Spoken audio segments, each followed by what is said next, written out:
Hello everyone, welcome to TSAT Group 1 classes.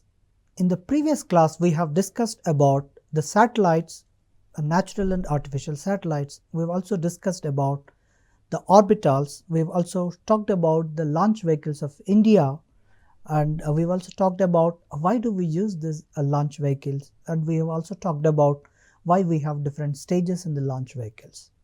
And today we will discuss about the rest of the things. In this class, let us see what we have to do is, we have to talk about the launch vehicles of India. We have different types of launch vehicles. You can see here we have SLV-3, we have ASLV, PSLV, and then we also have a GSLV, Mk2 and Mk3. See, satellite launch vehicle, this SLV-3 is India's first satellite launch vehicles. The fuels that we use here is a solid fuel. It has 4 stages and it weighs 17 tons and 22 meter height, and it's capable of placing a 40 kg class payloads in the low Earth orbits. So it was successfully launched on July 18, 1980. And then the next satellite launch vehicle is ASLV. So this is an augmented satellite launch vehicle. The liftoff weight is 40 tons. It has a 24 meter tall and it has 5 stages. In all the 5 stages, we will be using solid propellants. The payload capacity is up to 150 kg satellites, and this 150 kg satellites it can put in a circular orbits around 400 kilometers above the Earth. The first developmental flight took place on 24th March 1987. And before going to learn about the satellites, we were talking about solid propellants, we were talking about various stages. What is this fuel all about? Now let's learn some fuels, what kind of fuels that we'll use, and then we'll talk about the launch vehicles of PSLV and GSLV. So the fuels we will talk about MMH plus MON. So MMH is nothing but it's a monomethyl hydrazine. There you can see what monomethyl hydrazine is. It is actually a clear colorless hygroscopic liquid. So this absorbs moisture. Hygroscopic means it actually absorbs moisture from the air. It is actually a mild alkaline base and a very strong reducing agent. So it is soluble in hydrocarbons. The mixed oxides of nitrogen, that is MON, are solutions of nitric oxide in dinitrogen tetroxide or nitrogen dioxide. That is N2O4 and NO2 is mixed with MMH, and these two will become the fuel of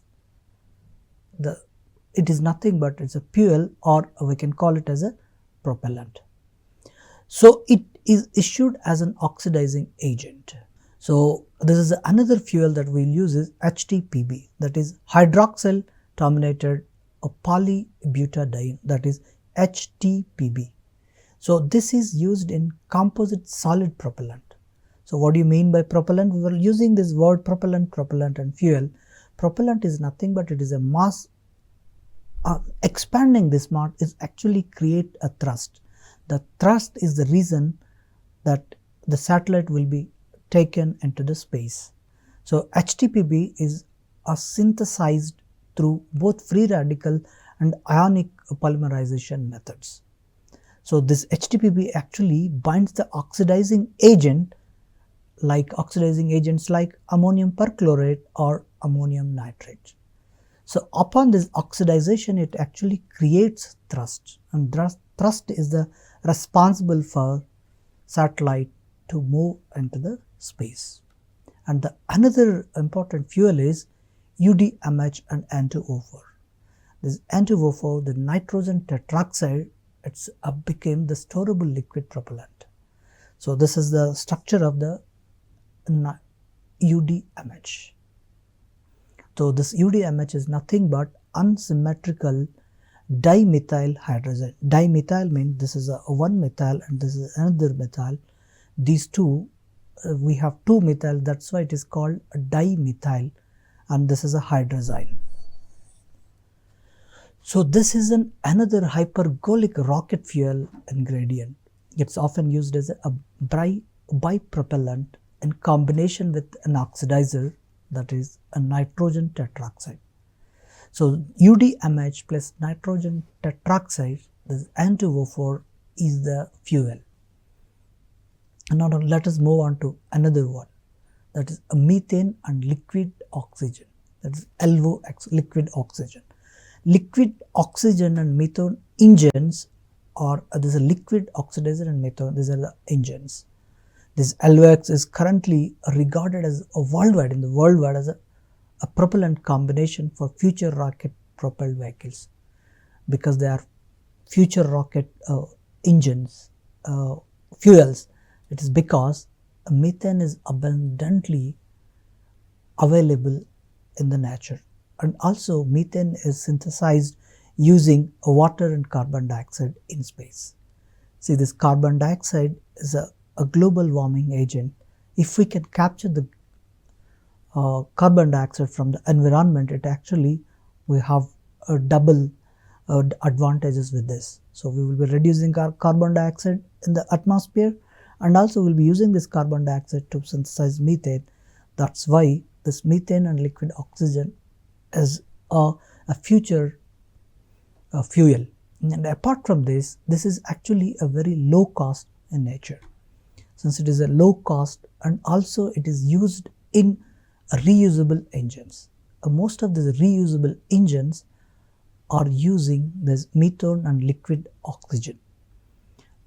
See, in India, we have also tested this liquid oxygen methane engine technology, was demonstrated in October 2020. Now let us move on to the engine. What kind of engine that we use? We have the first engine that we have used is the 𝗧𝗧 engine. The 𝗧𝗧 engine is a liquid fueled rocket engine. It's conceptualized and designed by the Liquid Propulsion System Centers, that is 𝗹𝗵𝗺.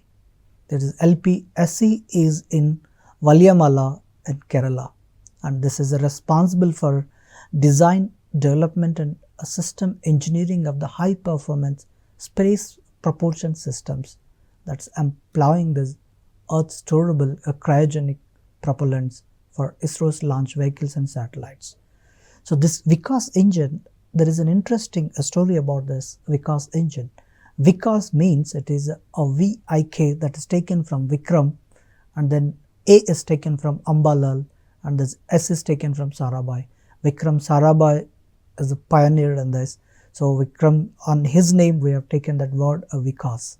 In this 𝗧𝗧 engine is actually we have re-engineered using the Viking engine. This Viking engine is actually the France supplied this first engine to India, and using that engine we have actually developed this 𝗧𝗧 engine. So that is another important thing that we have to understand. France is the country that supplied engines to us for the first time. This you can see here, the 𝗧𝗧 engine. And then there is another engine that we use is a cryogenic engine 20. This cryogenic engine is developed by ISRO. It is actually a liquid propellant engine. This is developed by high thrust cryogenic engine to be used for the upper stage of its heavy lift launch vehicle called GSLV Mk3.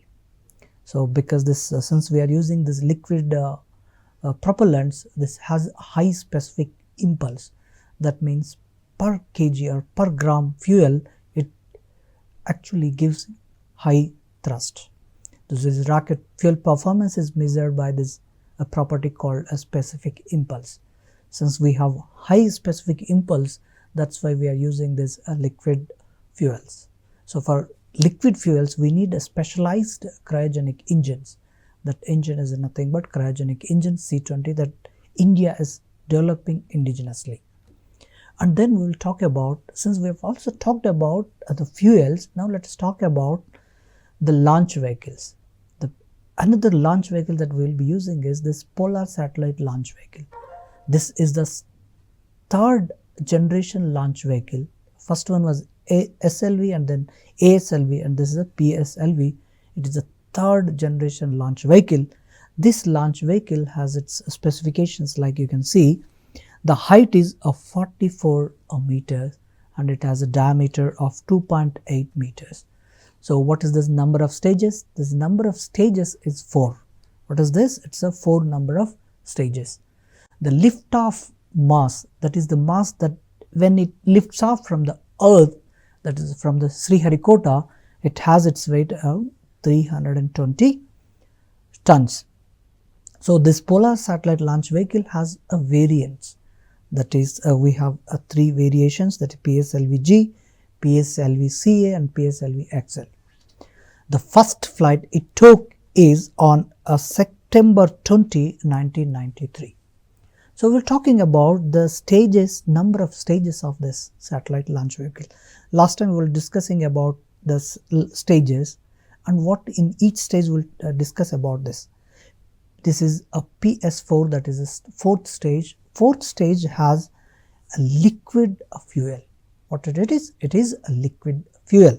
What is this liquid fuel is? The liquid fuel is MMH and MON, and it produces the maximum thrust is a 7.2 into 2 kilonewtons. And the next stage is a 3rd stage. See, 4th stage means it is the uppermost stage. This is the last stage of that launch vehicle. And the PSLV PS3, that is the 3rd stage, uses a solid fuels. So what is the solid fuel? That solid fuel that is used is HTPB. So what is the maximum thrust is this 240 newtons. So another 2nd stage is a liquid fuel, and what is the liquid fuel? Liquid fuel is this UDMH N2O4, and it actually have 799 kilonewtons. And the first stage is again a solid fuel that uses HTPB. HTPB, apart from this has a strap-on motors which produces 719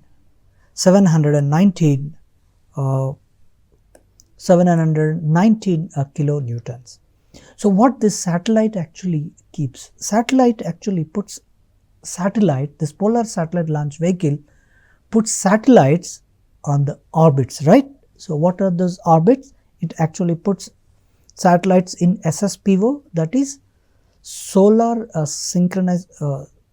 Synchronous Polar Orbit, that is SSPO, and GSO, Geosynchronous Orbit, and this LEO, that is Low Earth Orbit, that is another one is GTO, that we have all discussed about all these things in the previous class. GTO is a geostationary transfer orbit, and this HEO is nothing but high Earth orbits, and also it is used for lunar orbits. Lunar orbits means the orbits, the Chandrayaan one, we have used this.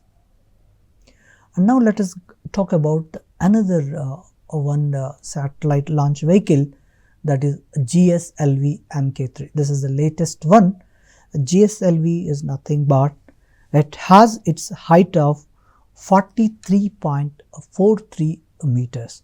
So what is the diameter of this is 4 meters, which means what a 4-meter diameter means, it is the diameter of this. This is a 4 meters, and what is the height of this? This is the height that it would be around 43.43 meters. So that you can actually see this. This is a satellite launch vehicle, so which has a 4 meters, and then this, and then there is another one is heat shield, that is of 5 meter diameter. That's payload fairing. Okay, and this has 3 stages. So what is the lift off mass? Lift off mass is 640 tons. So what are those 3 stages? This three stages is the cryogenic upper stage. Cryogenic upper stage is the one, this is the last stage. This actually uses a liquid propellant, a liquid fuel. Instead of fuel, we always generally call propellants. So this has a 28 tons fuel. That fuel is nothing but liquid oxygen and liquid hydrogen. And the next stage, that is the second stage, is a solid rocket boosters. We have 2 boosters. These 2 boosters will have S200 solid rocket boosters. This actually uses solid propellants. The solid propellants, so what is a solid propellant? This is HTPB, and it uses 205 tons of HTPB. And the next stage, that is the first stage, that it is a core stage, that we also call it as core stage. This core stage is a liquid propellant is used in this core stage, and 110 tons of UDMH plus N2O4 used as a propellant. So these are the various stages, and we have types of the propellant, that is fuel, and then we have also used what kind of fuel that we'll use in each stage. And then where do we use this GSLV? GSLV used to put the satellite in this orbit, that is GTO or LEO. It can be used for both. If we use it for GTO, the maximum payload is 4000 kg. If we use this for LEO, we'll use for 8000 kg payload. We know that why this is less here, why we more here payload, because this payload, this LEO is a low Earth orbit, it would be around 600 kilometers, whereas GTO has 35,000 kilometers. If you want to take a longer distance, you need to have a less payload, and if you want to take a lesser distance, we will be using more payload. That is how it works. So this is about a GSLV Mk3. And then now let's move on to the another one, that is applications. So what are the different types of applications that we use? See, this India, we have one of the largest constellation of satellites. These satellites are used in various applications. That is, these are the applications. That is Earth observation applications. That means we will use these satellites to observe the Earth, and then we will also use for satellite communication.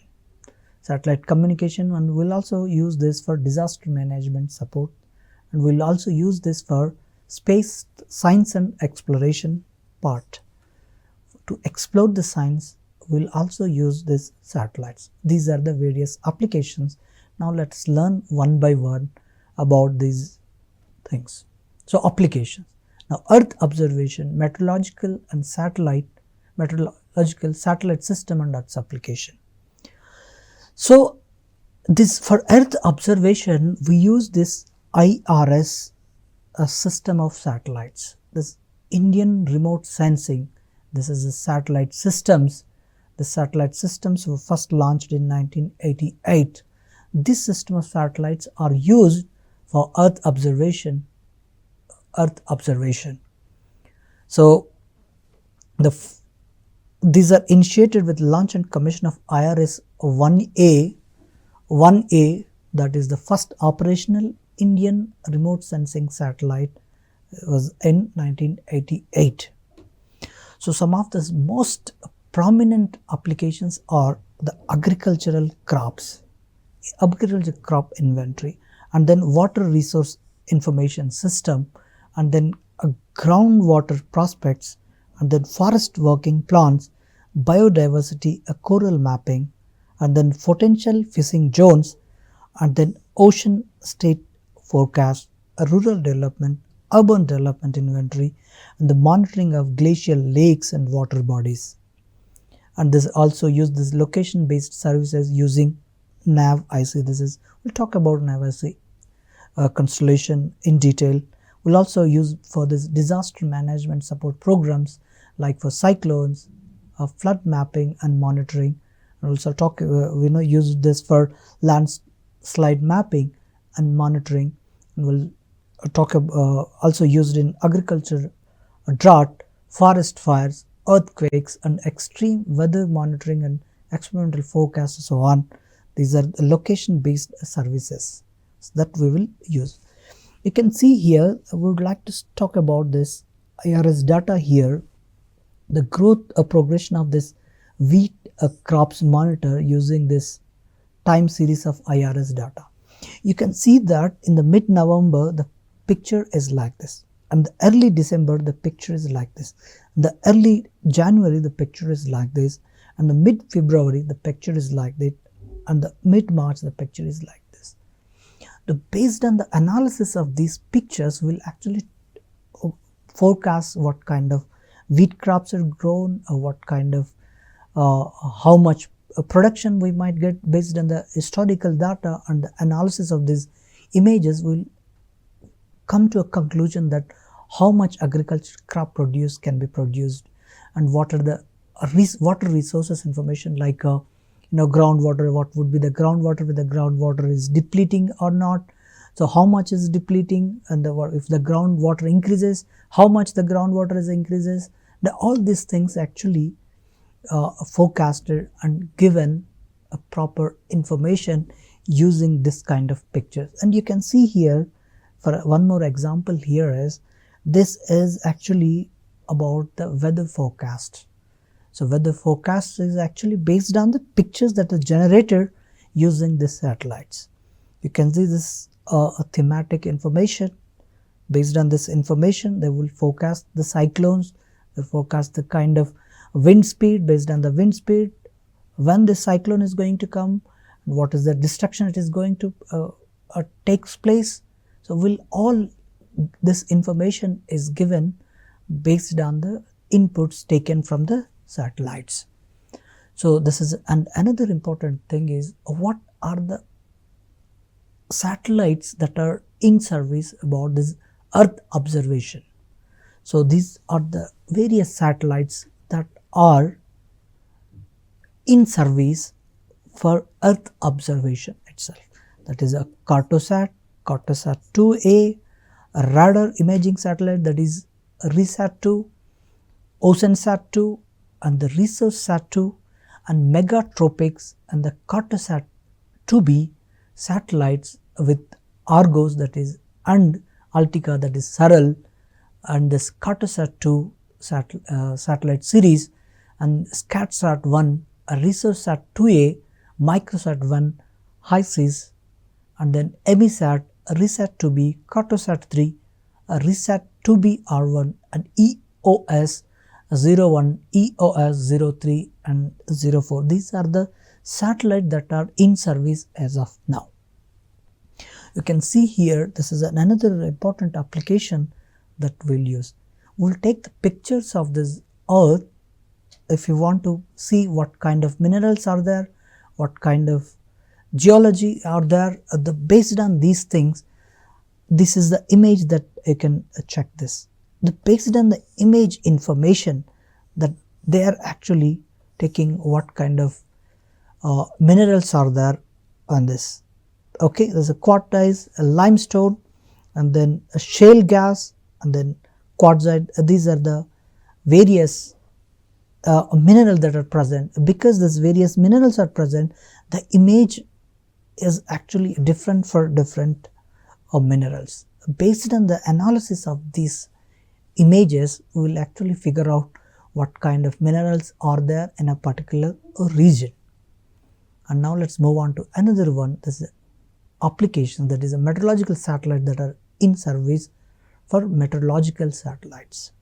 The INSAT 3D and INSAT 3DR are the meteorological satellites that are in service as of now. So what are the future Earth observation satellites and meteorological satellites that we are going to launch in the near future? So these are the satellites EOS-5, EOS-6, 7, 8, and the ResearchSat 3 and 3A and the RESEARCH-SAT 3S or 3SA, NISAR, HR-SAT and INSAT 3DS. These are the future satellites for Earth observation and meteorological missions. Now let's move on to another application, that is satellite communication. The satellite communication, this INSAT series of satellites are used for satellite communication. This SATCOM and the recent 𝗧𝗦𝗔𝗧 constellation of satellites in various areas of national development and tele-education, telemedicines are standing in this. The television, DTS broadcasting, DSNG and VSAT are the unit capabilities in terms of the coverage and outreach of these type of satellites, these communication satellites. These INSAT satellites are used in all these things. Apart from this, we will also use this for village resource center and disaster management systems. We will be using this INSAT series of satellites. So INSAT series of satellites are used for communication satellites. So SATCOM will also talk about the 𝗧𝗦𝗔𝗧 constellation in detail now.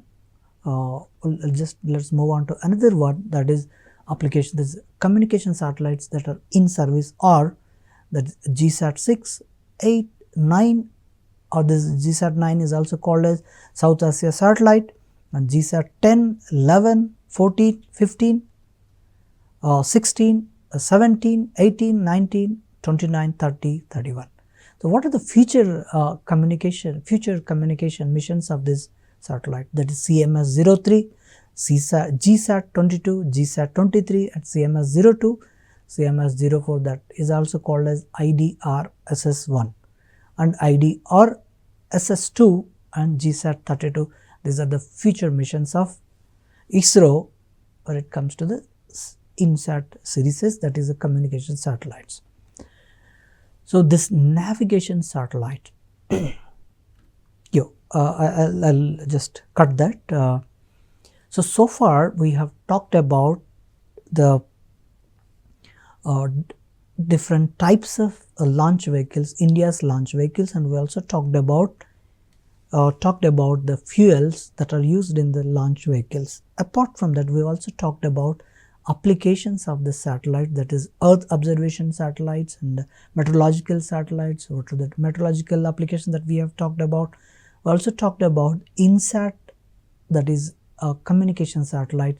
Communication satellites are nothing but this is the INSAT series of satellites, and we also talked about communication satellites that in service, and we also talked about the Earth observation and meteorological satellites that are present in service, and also we talked about future communication missions of this. We also talked about the future missions of the Earth observation and meteorological satellites.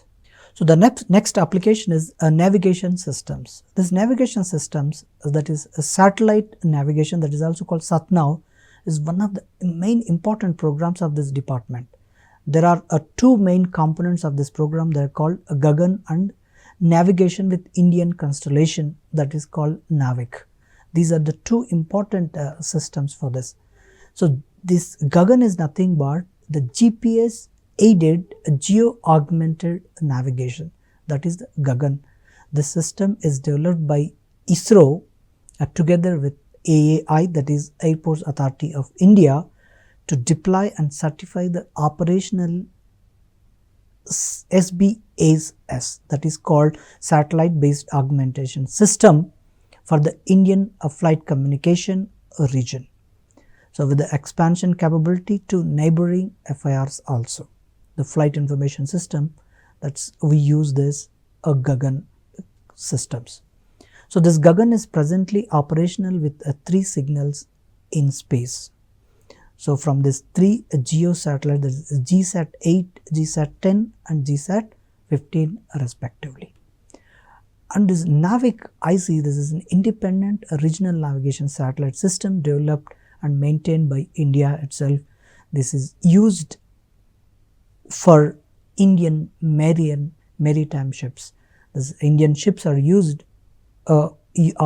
this navigation systems so that the ships will be used by this NAVIC satellites. This NAVIC satellites is providing two types of services, that is namely standard positioning system, that is SPS, and the restricted services, and this restricted services is used for military navy purposes, and this is expected to provide a position accuracy of better than 20 meters over the primary service area, and the timing accuracy that is better than 40 ns.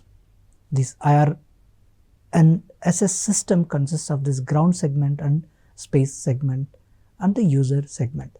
The ground segment is the segment that is operational in various India's centers, and this space segment is nothing but the satellites, and the user segment is nothing but the users of this NAVIC 𝗖𝗍, that will call as a 𝗳𝗍. This NAVIC space segment constellation is configured with 7 satellites. The 7 out of 7 satellites, 3 in geosynchronous orbit and 4 in inclined geosynchronous orbit, that is IGSO.